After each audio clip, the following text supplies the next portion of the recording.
Umur 5 tahun itu suruh mempraktekkan adegan. Mereka ulang. Anak saya pelakunya, Kadis Tesin korbannya itu kan. Gimana cara ibunya itu? Anak saya suruh meraktekin loh, Pak. Kalau Pak Ketua mau ngedengar apa hasil penyelidikan ada di rekamannya Bang Ruli, Bang. Alat bukti lengkap semua. Itu TK loh. Oke, Bu, ada lagi Bu, terakhir Bu. Baik, selamat sore. Terima kasih kepada pimpinan Keluarga Pak Yudi Setiasno ya, dan kuasa hukum dari anak KDY ya, terdiri dari Pak Parulian Hutahayan, Pak Aslam Saih Muda, lalu Ibu Mastaria Manurung dan Pak Unggul Sapetua ya. Hari ini Kamis 19 Desember 2024. Yang pertama, Komisi 3 DPR RI meminta kepada Kapolda Jawa Tengah untuk segera menindaklanjuti surat pengaduan nomor STB 391/10/2017 Reskrim tanggal 3 Oktober 2017 terkait kasus kekerasan seksual dengan korban Saudari ADW dan saudara anak KDY. Kurang lebih gitu ya? Ya. Siap. Oke kawan, assalamualaikum warahmatullahi wabarakatuh. Bismillahirrahmanirrahim. Allahumma sholli ala sayyidina Muhammad wa ala ali sayyidina Muhammad. Oke kawan, kali ini kita mengkritisi DPR RI ya, yang dimana DPR RI menangani kasus tempe gembus ya. Saya ulangi lagi, DPR RI menangani kasus tempe gembus ya. Jadi memperhatikan kasus gembus dan tidak memperhatikan kasus yang berat, kasus yang viral, kasus yang jelas-jelas di depan mata sudah dibaca, yaitu 7 terpidana tak bersalah dalam kasus Vina Cirebon sama DPR Komisi 3 DPR RI cuma diabaikan ya. Tapi kalau kasus tempe gembus ini sama DPR Komisi 3 ini malah mendapat respon. Ini kasus tempe gembus ya, yang warga Solo ya yang mengadu pada Komisi 3 DPR RI, yaitu YS usia 44 tahun ya, warga Solo, dalam kasus dugaan kekerasan yang dialami oleh istri dan anaknya pada tahun 2017 ya. Sudah berapa tahun itu, sudah lama sekali ya. Menyita perhatian publik ya. Tapi publik cuma ketawa karena ini cuma kasus tempe gembus ya. Ya. Semua pernyataan YS kepada jajaran Komisi Hukum DPR RI dibantah oleh AP. AP itu ya mantan istrinya ya, yang dulu istrinya, karena si yang melapor ini adalah lelaki kok nangis-nangis di DPR ya. Lelaki harusnya jantan ya, harusnya jantan dan berani menghadapi apapun. Tapi ini kok nangis-nangis kayak anak kecil cengeng ya, kayak maaf kata, kayak panci. Lelaki kok nangis-nangis dan direspon oleh Komisi 3 DPR RI yang terhormat ya. Sedang kasus-kasus yang sangat luar biasa, 7 terpidana tak bersalah dalam kasus Vina Cirebon cuma diabaikan dan pura-pura bisu dan tuli. Jadi apa yang dikemukakan YS di DPR RI sama sekali tidak benar. Termasuk anaknya ya Nika ya, yang disuruh mempraktekkan adegan yang tidak selayaknya dilakukan oleh anak kecil ya. Kata si AP ya, ditemui wartawan di Tanjung Anom, Kecamatan Grogol, Kabupaten Sukoharjo, Jawa Tengah ya, pada hari Jumat Desember ya, tanggal 27 kemarin ya. Untuk lebih selengkapnya kita simak dulu ya, ini ya. Umur 5 tahun itu suruh mempraktekkan adegan. Mereka ulang. Anak saya pelakunya, Kadis Tesin korbannya. Gimana cara ibunya itu? Anak saya suruh meraktekin loh, Pak. Kalau Pak Ketua mau ngedengar apa hasil penyelidikan ada di rekamannya Bang Ruli, Bang. Alat bukti lengkap semua. Itu TK loh. Oke, Bu, ada lagi Bu, terakhir Bu. Baik, selamat sore. Terima kasih kepada pimpinan Keluarga Pak Yudi Setiasno ya, dan kuasa hukum dari anak KDY ya, terdiri dari Pak Parulian Hutahayan, Pak Aslam Saih Muda, lalu Ibu Mastaria Manurung dan Pak Unggul Sapetua ya. Hari ini Kamis 19 Desember 2024. Yang pertama, Komisi 3 DPR RI meminta kepada Kapolda Jawa Tengah untuk segera menindaklanjuti surat pengaduan nomor STB 391/10/2017 Reskrim tanggal. Oke, saya lanjut ya. Jadi si mantan istri ini menyebut ya bahwa mantan suaminya itu hanyalah berbohong atau kebohongan ya. Dia mengatakan tidak ada kasus kekerasan seksual ya yang dialami pada anaknya ya, tidak ada kasus ruda paksa yang menimpa sang istri maupun pencibilan bagi anaknya. Itu kata si ibu yang pelapor ke DPR itu ya, atau istrinya ya, berinisial AP ya, menuturkan ya kasus itu bermula saat dia dituduh berselingkuh dengan seorang pria berinisial D. Bahkan akibat tuduhan itu dia bersama D sempat disekap hingga disiksa oleh YS. YS tuh yang nangis-nangis di DPR Komisi 3 itu loh, yang cengeng itu loh. Lelaki kok, maaf ya, lelaki kok kayak gitu, harusnya lelaki itu tangguh ya. Lelaki kok nangis-nangis, ih, wek. Nah gitu cuy.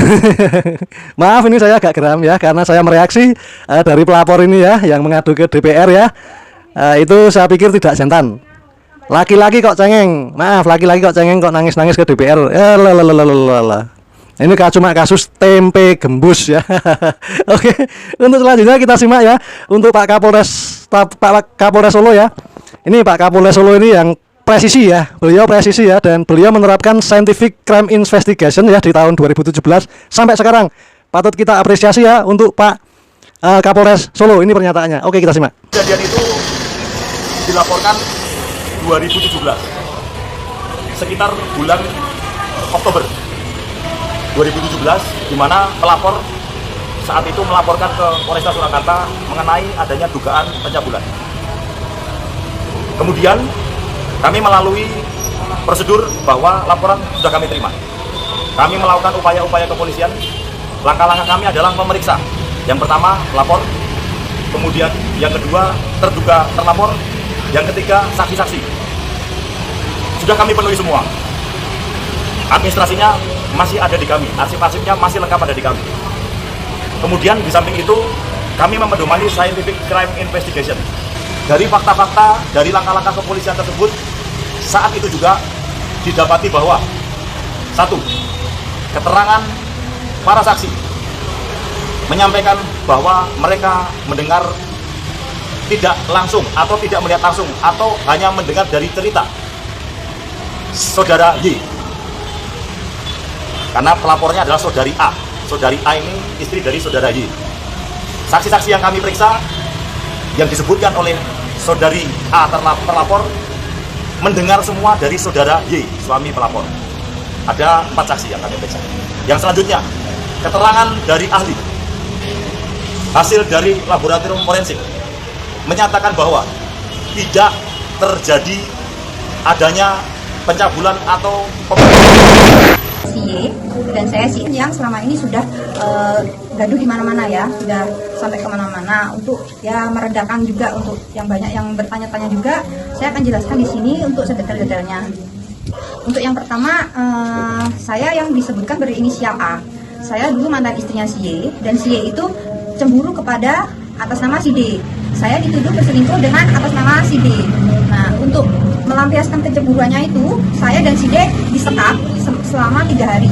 Disekap di tempat yang berbeda. Selama disekap itu, si D ditanya terus, disuruh mengaku. Kalau tidak mengaku, dia juga mungkin dilakukan pemaksaan ya, intimidasi segala macam. Akhirnya suatu saat setelah 3 hari, si D berhasil kabur. Di saat si D berhasil kabur, si Y otomatis belum terlampiaskan emosi ya, rasa cemburunya belum terlampiaskan. Dia menyuruh saya melakukan membuat laporan di kepolisian untuk membantu menangkap si D kembali agar terlampiaskan rasa cemburunya. Saya disuruh mengaku di kepolisian atas dugaan saya diperkosa, dan untuk anak saya Kenji juga dilakukan pelecehan seksual oleh atas nama si D. Nah, kalau saya tidak mau melakukan laporan palsu itu, saya di dalam rumah disekap dan dipukulin dan segala macam. Dia melakukan KDRT terhadap saya. Akhirnya dengan berat hati yang tidak sesuai dengan kejadian sebenarnya, saya datang ke Polres bersama si Y untuk melaporkan si D. Di saat itu saya membuat laporan bahwa saya diperkosa dan anak saya juga ada tindakan pelecehan seksual oleh si D. Setelah itu pihak kepolisian mulai melakukan proses sebagaimana prosedur untuk laporan saya. Di saat suatu ketika si Y lengah, saya sempat bisa ada kesempatan untuk memberitahu di pihak kepolisian bahwa laporan ini semua adalah laporan palsu. Jadi saya dipaksa untuk membuat laporan palsu. Saya diintimidasi karena si Y ini melakukannya untuk menangkap si D supaya dapat masuk ditahan, dan dia terlampiaskan rasa cemburunya terhadap si D. Seperti itu. Mbak, hari ini untuk penegasan artinya kasus pemerkosaan itu sama sekali tidak ada terjadi. Jadi saya dipaksa untuk memberikan laporan palsu di kepolisian, sedangkan saya sendiri tidak pernah terjadi sesuatu terhadap saya dan anak saya. Seperti itu. Termasuk pelecehan tidak terjadi. Termasuk pelecehan juga tidak pernah terjadi. Jadi itu hanya kecemburuan suami saya, mantan suami saya terhadap si D. Dan dia mengira, karena saya pernah memberi pengakuan kalau saya memang diperkosa, dia mengira saya yang berbohong karena saya berbalik tidak memberikan pengakuan kalau padahal saya memberi pengakuan diperkosa hanya untuk keselamatan diri saya. Posisi saat itu saya disekap 3 hari dan mungkin kemungkinan saya tidak tahu saya bisa hidup atau enggak di dalam situ kalau saya tidak dibantu oleh pihak dari Polres seperti itu. Setelah itu saya langsung diamankan dari pihak Polres sesuai prosedur dengan bantuan dari Balai Kota. Saya ke PT PAS, saya diamankan di sana. Hingga saat ini suami masih merasa kalau pihak Polres dan saya bersekongkol menutupi kasus perkosaan ini. Seperti itu. Disekapnya di mana ini? Disekapnya di rumah suami, mantan suami saya. Sosok dia sendiri seperti apa pribadinya? Pribadinya dia dari awal memang dia temperamental dan juga cemburuan seperti itu. Makanya dia melakukan sesuatu hal yang tidak sesuai keinginannya akan selalu dikejar terus. Dan orang-orang yang tidak bisa membantu dia, tidak sesuai dengan kemauannya, bakalan menjadi tertuduh yang selanjutnya. Apakah pernah melakukan tindakan kekerasan? Kekerasan pernah Pak. Ke saya pernah dipukul untuk di bagian sini Pak, pipi saya sampai pembuluh darah mata pecah. Saya diperiksakan ada rekam medisnya juga di klinik di daerah Lawean waktu itu. Dan mungkin ada pertanyaan lagi? Dan itu juga dilaporkan secara resmi ya KDRT? Untuk KDRT saya laporan resmi. Tapi setelah polisi melakukan tugasnya, tahap-tahap pembuktian tidak